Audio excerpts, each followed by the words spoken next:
remise cléje lycée Mério nana jungo Abdou Kamis ene totta chef de village mairie ardo Mamoudou nana jogui cléje ɗe voilà o totti ardo Mamoudou cléje ɗe nana jogui voilà ardo nana jogui cléje ɗe tottam merci Allah jarama on jarama c'est bien joni ardo totti ɗum président APE mbo mairie Mouhamadou Ndiaye nana jogui cléje ɗe oustas heeɓi cléje ɗe totti proviseur mairie mawɗo Kane heeɓi cléje ɗe e junngo muɗum o wi Allah jarama merci beaucoup totti censeur cléje ɗe nana jogui e junngo muɗum oɗo woni censeur meɗen monsieur Sow heeɓi cléje ɗe e junngo muɗum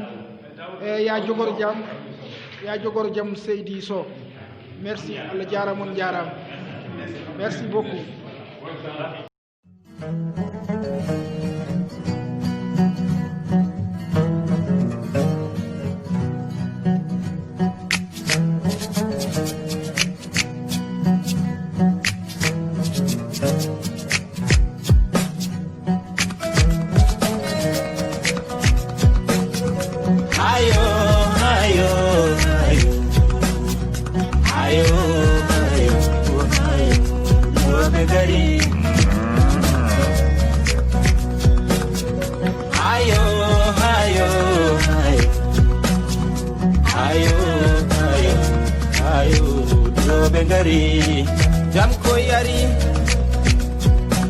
jam ko yari